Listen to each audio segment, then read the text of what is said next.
आप सबसे मैं रिक्वेस्ट करना चाहता हूँ कि प्लीज़ आप लोग चाहेंगे तो कम से कम ये जंग जो है बंद हो जाएगी, और उसका देन कहीं ना कहीं हम सभी हैं, क्योंकि अगर रोज़गार हमारे यूपी बिहार में इतनी होती तो शायद हमें दूसरे जगह जाने की ज़रूरत नहीं है। तो ये विषय नहीं है, बट धीरे धीरे सारी चीज़ें हो ही रही है और होगी।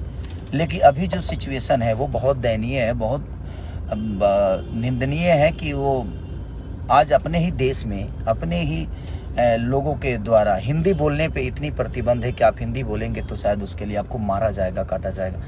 तो मैं सबसे जो भी सरकार में है उनसे रिक्वेस्ट कर रहा हूँ कि प्लीज़ आप लोग थोड़ा सा अगर ध्यान देंगे, क्योंकि आज आप लोगों को भी इस जनता ने ही बनाया है और यही जनता आज पीटी जा रही है। तो वो थोड़ा सा तकलीफ दे रहा है कि जिसको हमने चुना आज हमारे लिए कुछ नहीं कर पा रहे हैं। तो मैं तो सरकार में हुई नहीं, लेकिन मेरे तरफ से जो भी मदद होगी आप लोग बोलिए, मैं करने के लिए तैयार हूँ। लेकिन मैं कैसे करूँ, कहाँ करूँ, मुझे पता ही नहीं है कि हाँ कैसे क्या होगा वहाँ, क्योंकि वहाँ विषय क्या है, वहाँ प्रॉब्लम क्या है।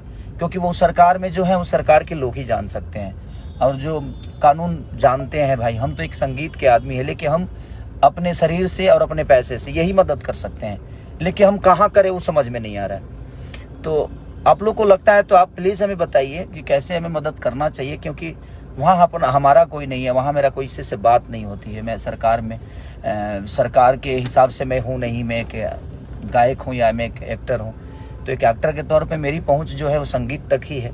और हाँ, बिहार में चीज़ें होती, यूपी में होती तो मैं समझ सकता था कि वहाँ पे मेरे अपने लोग हैं और वहाँ मैं अपनी चीज़ों को पहुँचा सकता था, लोगों का हेल्प कर सकता था। इनकेस की दिल्ली तक, दिल्ली कलकत्ता यहाँ भी लोग हमारे अपने हैं, मुंबई हैं। तो जहाँ पे हैं वहाँ पे हम सक्षम हैं, जो वहाँ पे किसी की मदद मुझे नहीं लेनी पड़ेगी। लेकिन जहाँ पे मेरे लोग नहीं हैं, जहाँ पे हम कभी गए नहीं, तो तमिलनाडु में जो भी चीज़ें हो रही है, मैं सरकार से रिक्वेस्ट कर रहा हूँ, अपने बिहार सरकार से, यूपी के सरकार से, कि प्लीज़ आप लोग थोड़ा सा आगे आकर अब उन भाइयों का रक्षा